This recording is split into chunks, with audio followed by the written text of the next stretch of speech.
Hi, welcome to my channel. My name's Johanna. Today I'm going to talk about research when it comes to weight loss and being on a weight loss journey. You can't really accelerate and succeed if you don't know what you're doing. And there's a few ways to figure out what you're doing. The first way is trial and error. You can do what you think would work, try it out, see if it works or not. If it doesn't, try something else. That's actually a really good way to figure out what works for you personally, because what might work for someone else might not work for you. And I did that a lot. I did a lot of trial and error, and it's actually kind of a frustrating time. And there is going to be frustration with weight loss. But if you can realize that the frustration is just because you're trying new things and some things are inevitably not going to work. They might work in general, but they might not work for you.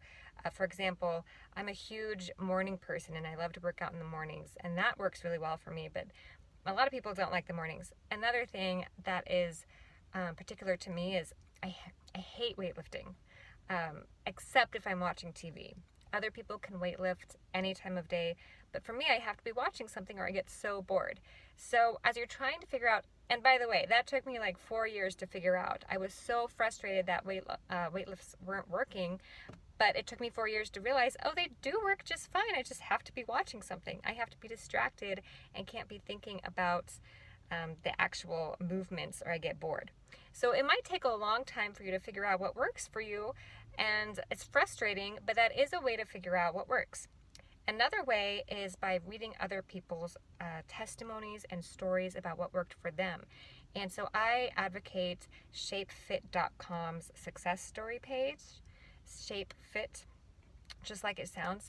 And I read their success story pages 20 years ago, just about, and that really helped me. That's where I learned everything that I pretty much needed to know behavioral wise for how to lose weight. I would research other things concerning nutrition and fitness, but people know about that stuff. They know to eat less, exercise more, drink more water. It's the behavioral part that is hard. You know what to do, but you just can't do it. You can't make yourself do it. Well, that's because you might not be understanding the why behind it, or you might just not realize that there's some things that you just don't know about. You don't know what you don't know. And so you learn that through reading other people's stories. For example, I did not know that you're supposed to eat mini meals throughout the day, and you're supposed to eat like every 2 to 3 hours. I didn't know that until I started reading these success stories, and everyone on there started saying how they would eat more often throughout the day. You don't end up eating more, you actually end up eating less, because you can gauge how much your stomach actually needs at any given point in time. And you actually end up eating less. You stay full because you don't ever let yourself be famished. You don't ever binge eat because you starved yourself for so long, which I used to do in high school.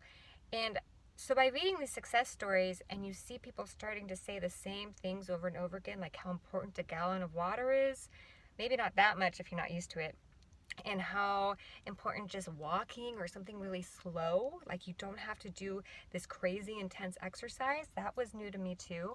And so just a lot of stuff you can glean, especially if everyone's kind of saying the same thing.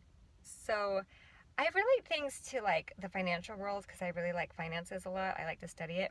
That would be like if you I go on Reddit sometimes on their finance pages and just read what people have to say. And there's a lot of wealthy people who post on Reddit. And all of them say that they invest in index funds and just keep doing it month after month. And they have become wealthy that way. And it's said so much so that it's made me think that that's stupid not to do. And Dave Ramsey even says the only reason why you don't invest is because you just don't invest. Even if it takes $5, just do it on a monthly, weekly basis, whatever. But I love finances. I was considering having a finance channel, but I'm not in a place where I think I should be doing that quite yet.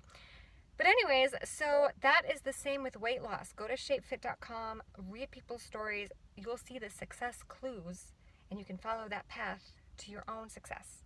So those are two really big ways to learn how to do stuff. Don't go by just what the media says in magazines, because they will lie to you. A magazine will say, she lost 70 pounds in 1 month.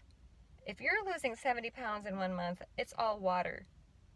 It's all water and some other stuff that's, I don't even know.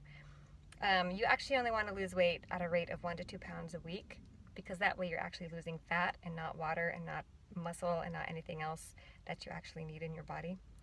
And the way you do that is just through something light and easy, some kind of exercise like walking, and through learning how to eat tasty food that's healthy, but it has to be tasty, and upping your water intake and all that good stuff. So research is really important so that you know what to do. And so I highly recommend researching success stories to get your behavioral part down, and then research nutrition and fitness, because that stuff can be boring if you're not really into it. But reading people's success stories are never boring because it's real people in real life. And so you do want to research, make sure that you know what habits to adopt so that your trial and error isn't so horrible, because that's really frustrating, the trial and error, figuring out what works for you. And you can figure that out much easier if you go by other people's advice. Other people's advice is so important. There's the book of Proverbs, one thing says, he who doesn't take instruction or listen to advice or something like that is a fool. You're fooling yourself to think that you know what to do, especially if you're new at something. And so it's really good to listen to advice. It's so hard because you just think you know your own life better than other people will know, and so you don't want to listen to what other people have to say about your life. It's really hard to listen to advice, but you are smart if you do it. You're really smart. That's one of the smartest things you can do, is listen to other people and their experience. So that's the tip for today, and I hope it serves you well. I will see you next time.